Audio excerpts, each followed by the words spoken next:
So hello everyone. तो आज मैं आपको बताऊंगी कि एसबीआई क्लर्क मेंस की स्ट्रैटेजी और आपको अपनी प्रिपरेशन कब स्टार्ट करनी है जब आपका प्री की प्रिपरेशन मतलब कंप्लीट हो जाए, या फिर साथ साथ आप कैसे कर सकते हो।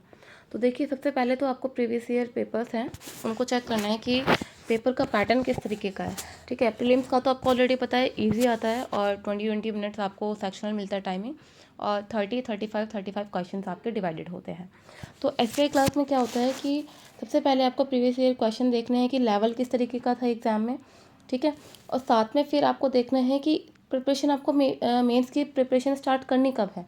ठीक है, साथ में कर सकते हो, इट्स ओके।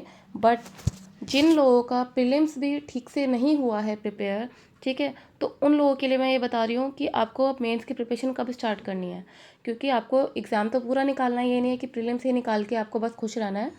प्रीलिम्स के बाद मेंस भी एग्जाम है, मेंस के बाद आपका फाइनल रिजल्ट आएगा, तब आपका सिलेक्शन होगा। ठीक है, तो खाली प्रीलिम्स की तैयारी करने से कुछ होगा नहीं। तो इसलिए आपको मेंस की प्रिपरेशन कब स्टार्ट करनी है, जब आपकी परसेंटाइल 80% से ऊपर आ रही है तो। ठीक है, मॉक टेस्ट में अगर आपकी परसेंटाइल 80% से ऊपर आ रही है तो आप अपने मेंस की प्रिपरेशन, जो एडवांस लेवल के क्वेश्चंस हैं, वो आप लगा सकते हो हाथ में। ठीक है, तो जिन बच्चों के कम आ रहे हैं मार्क्स, ठीक है, मतलब जो परसेंटाइल है 80% से डाउन आ रही है, तो उन लोगों को अभी मेंस की प्रिपरेशन नहीं करनी है। बिकॉज अगर आपका प्रीलिम्स ही क्लियर नहीं है तो मेंस पे कैसे पहुंच पाओगे आप लोग।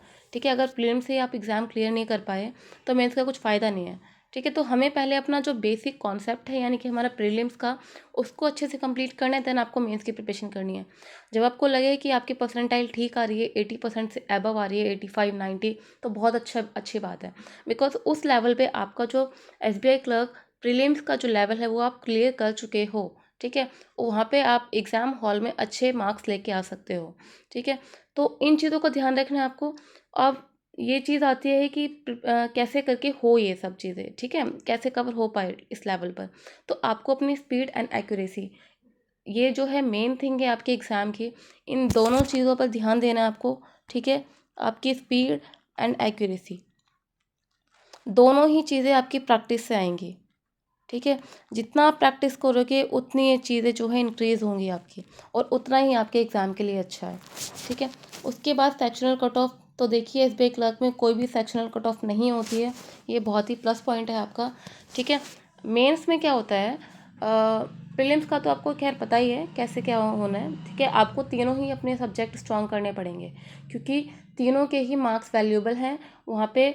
ठीक है, क्योंकि कट ऑफ तो निकालनी है आपको, 70 भी जाती है, कभी 80 भी जाती है, तो उस अकॉर्डिंग आपको सारा ही करना पड़ेगा। बट मेंस की बात हम आते हैं, तो मेंस में आपका क्या क्या होता है, इंग्लिश होता है आपका, ठीक है, क्वांट होता है, रीजनिंग होता है, जीए। अब देखिए, किसी किसी बच्चे का क्वांट डाउन होता है, ठीक है, और रीजनिंग भी डाउन होता है, तो भरोसे क्या चीज़ है बच्ची आपकी, इंग्लिश और एक जीए। तो अगर आपको निकालना है मेंस, तो आपको इंग्लिश तो स्ट्रॉन्ग करनी पड़ेगी आपको। ठीक है, अभी करो, प्रीलिम्स में करो या मेंस लेवल के लिए करो, कैसे भी स्टार्ट करो, आपको इंग्लिश अपना जो सब्जेक्ट है वो आपको स्ट्रॉन्ग बनाना पड़ेगा अगर आपको मेंस का एग्ज़ाम निकालना है तो। क्योंकि कोई भी क्वांट और रीजनिंग के भरोसे नहीं बैठ सकता है, किसी को नहीं पता कि लेवल कितना टफ आएगा, कितना कॉम्प्लिकेटेड आ सकता है। ठीक है, कैसे कैसे क्वेश्चंस आपके आ सकते हैं। ठीक है, बट इंग्लिश का हमें पता है, क्योंकि इंग्लिश में एक ही चीज़ चलती है, आपका सब्जेक्ट वर्ब एग्रीमेंट, आपके टेंसेस, ठीक है, आपकी ग्रामर कितनी ठीक है, और आपकी रीडिंग कॉम्प्रिहेंशन कितना ठीक है, आप कितनी जल्दी उस चीज़ को समझ पाते हो, रीडिंग कॉम्प्रिहेंशन को कितनी जल्दी आप उससे क्वेश्चंस के आंसर जो है निकाल सकते हो। तो मेन मेरा कहने का मतलब ये है, आपको ओनली मेंस निकालना है। ठीक है, मेंस में आपकी सेक्शनल नहीं है। ठीक है, सेक्शनल नहीं है, यानी कि अगर आप इंग्लिश में अपना सब्जेक्ट जो है जो भी टॉपिक्स हैं इसमें स्ट्रॉन्ग कर लेते हो, देन आप क्वांट में बेशक कम लेके आओ। ठीक है, लेकिन इंग्लिश में अगर आपके अच्छे खासे मार्क्स आ रहे हैं तो बहुत अच्छी चीज़ है। ठीक है, 40 मार्क्स का होता है आपका ये। ठीक है, इंग्लिश में अगर आप 30+ भी लेके आते हो, ठीक है, या फिर 28+ भी लेके आते हो, बहुत अच्छे मार्क्स हैं आपके इंग्लिश में। क्वांट में आपके इतना टफ आता है पेपर, मैं आपको बता नहीं सकती। ठीक है, 25 तक आ रहे हैं marks, it is all okay. ठीक है, सेम रीजनिंग में आपका कोई क्वेश्चन 1.2 का होता है, कोई 1.5 का आ जाता है। ठीक है, या कोई क्वेश्चन आपका 2 नंबर का होगा। तो इस तरीके से जो है आपको क्वेश्चंस जो है अटेम्प्ट करने हो, और ये ध्यान रखना है आपको एग्ज़ाम निकालने के लिए, ये नहीं सब्जेक्ट आपको क्लियर करना है, एग्ज़ाम निकालने के लिए आपको किस किस सब्जेक्ट पर मेन फोकस करना पड़ेगा, ठीक है। तो इन चीज़ों का ध्यान रखना है आपका। नेक्स्ट है आपका मॉक टेस्ट। मॉक टेस्ट को तो आपको छोड़ना ही नहीं है, बिल्कुल बहुत ही इंपॉर्टेंट है मॉक टेस्ट। इनको बिल्कुल ही मजाक में नहीं लेना, सीरियस लेना है मॉक टेस्ट को, ठीक है। कंसिस्टेंसी बना के रखनी है, ऐसे नहीं करना आपको कि हाँ अभी जो है आप रेगुलर कर रहे हो, एकदम से कुछ काम आ गया छोड़ दिया। अभी काम को साइड कर दीजिए, जो भी एग्ज़ाम से अलग काम है उसको साइड कर दीजिए। अभी ध्यान दीजिए कि आपको एसबीआई क्लर्क निकालना है, निकालना है, क्योंकि एक तो ये इस साल का लास्ट एग्ज़ाम है, दूसरा नेक्स्ट ईयर फिर आपको दोबारा प्रिपरेशन करनी पड़ेगी। तो इससे अच्छा है, नेक्स्ट ईयर प्रिपरेशन करने से अच्छा, अगला अलग एग्ज़ाम देने से अच्छा है इसी एग्ज़ाम में आप अपना 100% दे दो, ताकि और एग्ज़ाम की प्रिपरेशन करनी ना पड़े। कम से कम जॉब तो ले लो आप, आगे तो अलग बात है आप और किसी जॉब में जो है जाना चाहते हो, बट अभी एसबीआई क्लर्क के लिए अच्छे से फोकस करके बैठ जाइए आप लोग, ठीक है। तो ये चीज़ें थी। अब मैं आपको बताती हूँ कि अटैम्प्ट्स क्या थे मेरे, जो मैंने दिया था अपने टाइम में। तो देखिए क्वेश्चंस जो है, पहले क्वेश्चन बता देती हूँ। मेंस में जो क्वेश्चन आते हैं आपके 190 होते हैं, और मार्क्स होते हैं आपका 200 मार्क्स होते हैं, ठीक है। तो ये जो है आपका मेंस का जो है लेवल होता है। ऑब्वियसली मेंस आपका टफ आता है, ठीक है। एसबीआई पीओ आईबीपीएस पीओ से तो डाउन रहता है, ठीक है, लेकिन टफ आता है as compare to your SBI और आईबीपीएस पीओ प्री एग्ज़ाम, ठीक है। तो अब ये चीज़ें आपको ध्यान रखनी है। अब मैं अपने अटैम्प्ट्स के बारे में बताती हूँ। तो इंग्लिश में मेरे 40 में से 32 मार्क्स थे, ठीक है। रीजनिंग में मेरे 25 मार्क्स थे आउट ऑफ 60, ठीक है। In quant I got 23 marks out of 50, and G A में मेरे 30 मार्क्स थे आउट ऑफ 50। तो देखिए मेरे मार्क्स इन दोनों सब्जेक्ट में डाउन है, ठीक है।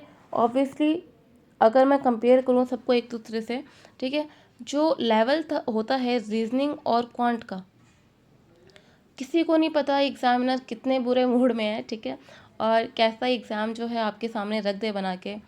इजी भी दे सकता है, टफ भी दे सकता है, ठीक है, लेकिन आपको तो करना पड़ेगा, ठीक है। वो अलग बात है कि सेक्शनल कट ऑफ नहीं है, बट स्टिल आपको मार्क्स तो चाहिए ना। तो मार्क्स गेन करने के लिए आपको कुछ ऐसा स्ट्रॉन्ग टॉपिक बनाना पड़ेगा कि जहाँ पे आपका कम मार्क्स जो है फैच कर पा रहे हो, लाइक आपका क्वांट रीजनिंग में मार्क्स कम फैच कर रहे हो, तो आप ऐसा स्ट्रॉन्ग टॉपिक बना लीजिए कि जहाँ से आप उसके बराबर जो है उससे ज़्यादा मार्क्स किसी और सब्जेक्ट से जो है गेन कर लो। तो वो है आपका इंग्लिश और रीजनिंग, ठीक है। क्योंकि यहाँ तो जितना आप कर रहे हो ना वैसे ही सब लोग करेंगे, कोई अलग नहीं होगा। जो लोग एग्ज़ाम निकाल पाते हैं उनका सिर्फ एक ही चीज़ होती है कि उनकी या तो इंग्लिश आपको स्ट्रांग मिलेगी या जीए, यहीं से वो मार्क्स जो हैं ऊपर लेके आ जाते हैं। क्योंकि जीए और रीजनिंग और क्वांट तो सबके लिए सेम सी रहेगी, इतना किसी का टफ मतलब बैटर नहीं होगा। एक दो मार्क्स का जो है फासला होगा, ठीक है, अगर कोई अटैम्प्ट करके आ रहा है, कंपेयर करोगे आप किसी से भी तो जो खासियत है उन लोगों की जो एग्ज़ाम निकाल पाते हैं वो यही है कि वो या तो अपना इंग्लिश का टॉपिक बहुत ज़्यादा स्ट्रॉन्ग कर लेते हैं, ठीक है, सब्जेक्ट अपना, और साथ में जीए का भी। तो ये चीज़ आपको ध्यान रखनी है। अब देखिए इंग्लिश की स्ट्रैटेजी आपको कैसे जो है बनानी है अपनी। सबसे पहले आपका आरसी आता है, ठीक है, पैराजंबल्स आते हैं इंग्लिश में, ठीक है। Choose correct and incorrect sentence आपके पास जो है 5 सेंटेंस दे देंगे, उसमें आपसे बोला जाएगा या तो इसको इसमें से करेक्ट सेंटेंस बताइए कौन सा, या फिर आपको पूछेंगे कि इनकरेक्ट सेंटेंस बताइए, ठीक है। नेक्स्ट आपका मैच द कॉलम आता है। आपको 3-3 या 4-4 स्टेटमेंट दोनों साइड मिलेंगे, ए और बी पार्ट में। उसमें जो है आपको बोला जाएगा कि कौन सी स्टेटमेंट, उसमें आपको नीचे ना ऑप्शंस में मिलेंगे ऑप्शंस कि कौन कौन सा, जैसे बी के साथ ई, डी के साथ सी, कौन सा जो है ठीक है। तो आपको ग्रामेटिकली तरीके से कौन सा जो है ठीक बन रहा है वो आपको चूज़ करना पड़ेगा। अब मैच द कॉलम में ना बहुत बार ऐसा होता है, आपको लगेगा कि हाँ ये वाला भी ठीक है, ये वाला भी ठीक है, वहाँ पे लेकिन कुछ ना कुछ माइनर सी मिस्टेक ऐसी होगी जो आप पकड़ नहीं पा रहे होगे, वहाँ पे लोग गलती कर देते हैं, ठीक है। नेक्स्ट सिंगल फिलर्स, ये ईजी होते हैं काफ़ी। फ्रेज रिप्लेसमेंट, ये आपका बेस्ड होता है टोटली एंड टोटली ग्रामर के ऊपर, आपकी ग्रामर के ऊपर कमांड कितनी है। अगर आपको पता है रूल्स कि हाँ भाई हैव हैड के साथ कौन सी आपकी वर्ब की फॉर्म लगती है, ठीक है, या फिर वाज वर के साथ कौन सी वर्ब की फॉर्म लगती है, इसके बाद क्या आता है, तो आप इजीली ये कर पाओगे। उसके बाद आपका वर्ड यूसेज।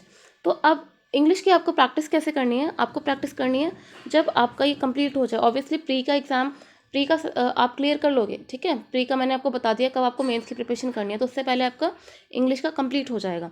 तो आपको इसमें प्रैक्टिस कैसे करनी है, सारा करने के बाद आपको सेक्शन मॉक लगाने हैं, ठीक है। पहले सेक्शन लगाइए, उसके बाद आप पूरा कंप्लीट मॉक लगाइए जो मेंस का होता है। मेंस का बात कर रही हूँ मैं, प्री की नहीं, ठीक है। तो सेक्शनल का जो है आपको मेंस का मॉक टेस्ट लगाना है, उसमें देखने हैं आपके मार्क्स कैसे आ रहे हैं, कम आ रहे हैं, उन गलतियों को पकड़ो और उसको दोबारा इम्प्रोवाइज़ करो, ठीक है। नेक्स्ट टाइम अब जो गलती हुई है आपसे वो नेक्स्ट टाइम आपकी होनी नहीं चाहिए, ठीक है, क्योंकि वो करना ही इस तरीके से आपको प्रैक्टिस है कि जो आपकी गलतियाँ प्रीवियस मॉक में टेस्ट में हुई हैं वो आपके नेक्स्ट में ना हो, ठीक है। उस चीज़ को आप क्लियर कीजिए कि वो चीज़ गलत क्यों हुई है, या आपसे जो क्वेश्चन स्किप हुए हैं वो क्यों स्किप हुए हैं, जो टाइम आपको जहाँ लगना था वो टाइम वहाँ कम लग सकता है क्या। तो इन चीज़ों को आपको एनालाइज करना है, उसके बाद आपको जो है आगे प्रैक्टिस करनी है। तो ये हो गया आपकी इंग्लिश की बात। अब हम बात करते हैं क्वांट की। अब देखिए क्वांट में क्या है, आपका DI आता है, ठीक है, क्वालिटी की क्वेश्चंस आती हैं आपकी और क्वांटिटी बेस्ड आते हैं कंपेयर करने के लिए। डाटा सफिशिएंसी आता है आपका, अप्रोक्सीमेशन आते हैं और अरिथमेटिक आता है। अब देखिए क्वांट में जो है कुछ गिने चुने टॉपिक्स हैं जो ईजी आते हैं, सबके लिए ईजी होते हैं वो, आप पर्टिकुलर नहीं हो, सबके लिए ईजी होंगे। तो आपको क्या करना है, पहले पहले तो आपको क्वांटिटी इक्वेशंस और अप्रोक्सीमेशन वाले जो है क्वेश्चन अटैम्प्ट करने हैं आपको, ठीक है। पहले ये दोनों अटैम्प्ट करने हैं क्योंकि ये जो है काफ़ी इजी होते हैं, अगर पूरे क्वांट का जो क्वेश्चन है उनसे कंपेयर करो तो। उसके बाद आपको क्या करना है, उसके बाद DI उठाना है। DI को एक बार देखना है आपको कि वो डूएबल है या नहीं, ठीक है। 3-4 DI होंगी, उसमें से एक ना एक तो ईजी होगी आपको, तो पहले वो करनी है जो ईजी वाली होगी आपकी DI।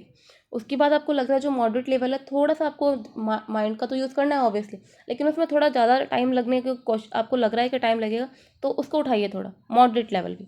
और एक आपको मिलेगी DI टफ, अगर आपसे नहीं है डूएबल छोड़ दीजिए, क्योंकि इतना टाइम हमारे पास होगा नहीं। उसके बाद आप देखिए क्वांटिटी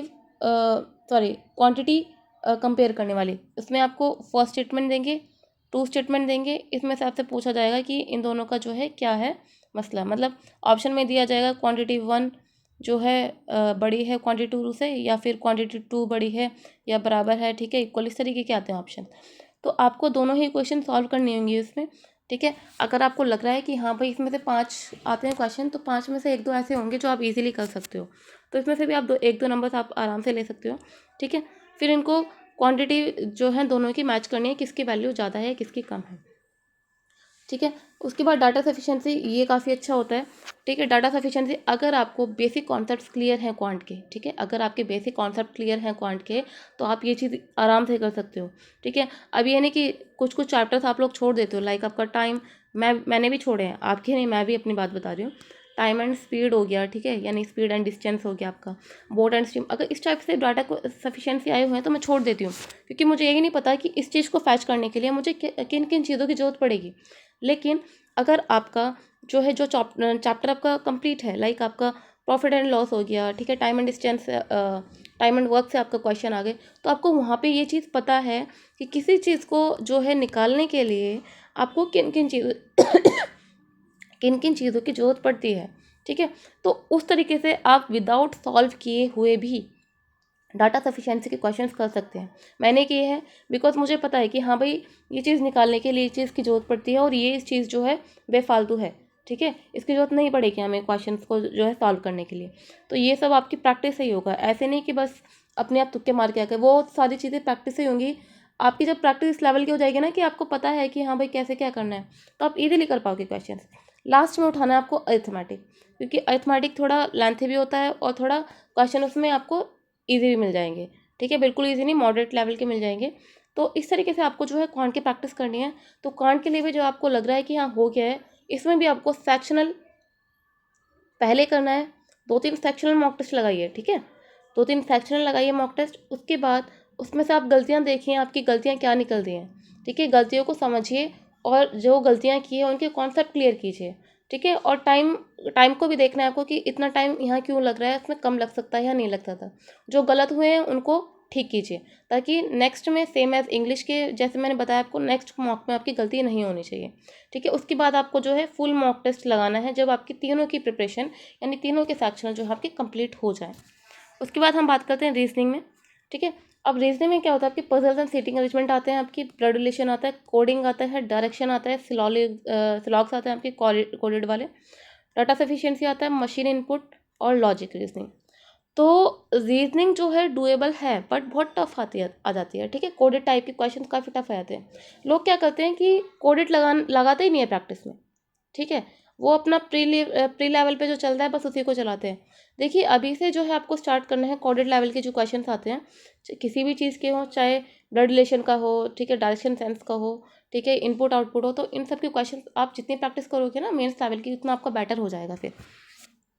तो इसमें आपको सबसे पहले क्या करना है, इसमें आपको जो मिसलेनियस टाइप के क्वेश्चन है पहले वो लगाने हैं।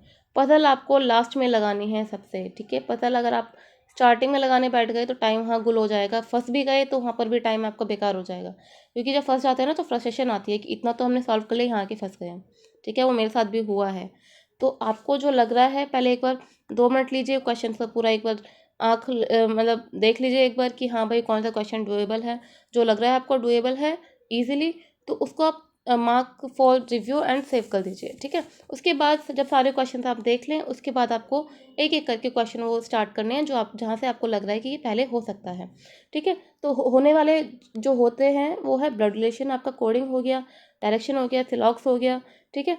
उसके बाद आपको उठाना है मशीन इनपुट आउटपुट, ठीक है। उसके बाद आपको उठाना है डाटा सफिशिएंसी, उसके बाद आपको करना है पजल्स एंड फिटिंग अरेंजमेंट, और लास्ट में करना है लॉजिकल रीजनिंग अगर आपको आती है तो। लॉजिकल रीजनिंग जो है बहुत लोग गलत करके आते हैं, तो वहीं पर जो है लॉजिकल रीजनिंग के क्वेश्चंस भी और 2 मार्क्स के आते हैं, याद रखना आप लोग, ठीक है। ऐसे ही तुक्का नहीं लगाना है आपको, ठीक है। लॉजिकल रीजनिंग या तो आपके कॉन्सेप्ट बहुत अच्छे से क्लियर है, आपको पता है कौन सी चीज़ गलत है कौन सी ठीक है, ठीक है। इसमें काफ़ी टाइप के आते हैं लॉजिकल रीजनिंग, आपके कोर्स ऑफ एक्शन आता है, ठीक है, और आर्ग्यूमेंट्स वाले क्वेश्चंस आते हैं, एजम्पशंस वाले आते हैं, ठीक है, और कॉज एंड इफेक्ट आते हैं। तो इन अगर लॉजिकल रीजनिंग आपकी क्रिटिकल रीजनिंग बोलते हैं जिसको हम, अगर आपने अच्छे से कर ली है तभी आप करिए, नहीं तो फालतू में अपने मार्क्स जो हैं माइनस करने के कोई फ़ायदा नहीं है, ठीक है। जहाँ से आपको मार्क्स मिल पा रहे हैं वहाँ से फैच कीजिए, ठीक है। उसके बाद लास्ट में हमको करना है पजल एंड सिटिंग अरेंजमेंट। जो इन सभी में से जो सबसे पहले आपको लग रहा है कि हाँ ईजी है डुएबल, पहले उसको लीजिए, ठीक है। लास्ट में जाइए, ठीक है, लेवल टू लेवल जाइए, ठीक है। तो रीजनिंग की प्रैक्टिस भी आपको सेम सेक्शनल के साथ लगानी है, पहले आपको सेक्शनल, उसके बाद गलतियां देखनी है। मान लीजिए आपसे ब्लड रिलेशन का गलत हो गया क्वेश्चन आपका मॉक टेस्ट में, अब उस क्वेश्चन को देखिए भाई ये गलत क्यों हुआ है, मैंने तो प्रैक्टिस की थी। वहाँ पे छोटी से छोटी आप गलती कर देते हो और उसी के कारण आपका क्वेश्चन खराब हो जाता है। तो उसी चीज़ पे आपको ध्यान देना है कि वो गलती क्यों हुई है, वो गलती कैसे रिजॉल्व हो सकती है, उसको ठीक कीजिए, समझिए द्वारा उस चीज़ को, उसके बाद द्वारा मॉक टेस्ट लगाइए, ठीक है। तो इस तरीके से आप मॉक टेस्ट में जो है अपना मार्क्स जो है इंक्रीज कर सकते हैं और प्रैक्टिस के थ्रू जो है अपना लेवल बढ़ा सकते हैं, ठीक है। तो ये हो गया रीजनिंग का। साथ में जनरल अवेयरनेस, जी तो आप साथ में पढ़ते रहिए अपना पीओ के, सुबह टाइम निकाल लीजिए अपना, ठीक है, जितना भी आपको मिल रहा है, मिलना क्या है आपको निकालना ही पड़ेगा अगर आपको एग्ज़ाम निकालना है तो। सुबह आप 4 या 5 बजे उठिए और जीए के सुबह का ही टाइम दीजिए। उसके बाद आप बाकी सब्जेक्ट्स क्यूआरई को जो है टाइम दे सकते हैं, लेकिन मॉर्निंग के टाइम पे जनरल अवेयरनेस का टाइम दीजिए, जीए का। करंट अफेयर पढ़िए डेली, रेगुलर वाले जो आते हैं, ठीक है, रेगुलर हो जाए। उसके बाद आप वीकली के नोट्स बनाइए। मैं आपको ये बोलूँगी कि नोट्स बनाइए, नोट्स आर बेटर, ठीक है। नोट्स ठीक रहते हैं, याद रह जाता है जल्दी, ठीक है। बाकी आपकी इच्छा है, आप जैसे भी आपको ठीक लग रहा है। बाकी मैं तो आपको ये सजेस्ट करूँगी कि नोट्स बनाइए, नोट्स से काफ़ी हेल्प मिल जाती है आप लोगों को, ठीक है। तो जनरल अवेयरनेस को आपको लाइटली नहीं लेना है। जीए की तो आपको प्री के साथ ही प्रिपरेशन करनी है, ठीक है। अब अगर आप प्री का लेवल अपना ठीक कर रहे हैं तो प्री के साथ ही करनी है मॉर्निंग में। बल्कि आपको तो पूरे साल भर जीए पढ़ना ही चाहिए, बहुत अच्छी चीज़ है, ठीक है। नॉलेज तो बढ़ती है, साथ में आपके एग्जाम के लिए बहुत हेल्पफुल है। तो आप मॉर्निंग में टाइम निकालिए और जीए की जो है प्रिपरेशन स्टार्ट कीजिए। बाकी एक सेपरेट वीडियो लेके आऊँगी मैं आपके लिए कि जीए की आपको प्रिपरेशन कैसे करनी है और कैसे आप जीए को स्ट्रॉन्ग बना सकते हैं, और 30+ इजीली मार्क्स जो हैं कैसे आप जीए में लेके आ सकते हैं, ठीक है। तो मैं नेक्स्ट वीडियो में जो भी होगी मैं उसमें जो है जीए का अच्छे से बताऊँगी कि एसबीआई क्लर्क में आप जो है कैसे ईजिली अच्छे मार्क्स जो हैं गेन कर सकते हो। तो आज के लिए इतना ही। बाकी कोई क्वेरी डाउट हो तो आप जो है कमेंट सेक्शन में पूछ सकते हो, या फिर मेरा एक टेलीग्राम चैनल है, मैं उसका जो लिंक जो है डिस्क्रिप्शन बॉक्स में मेंशन कर दिया है, तो आप उसको ज्वाइन कर सकते हो। तो आज के लिए इतना ही। Thank you.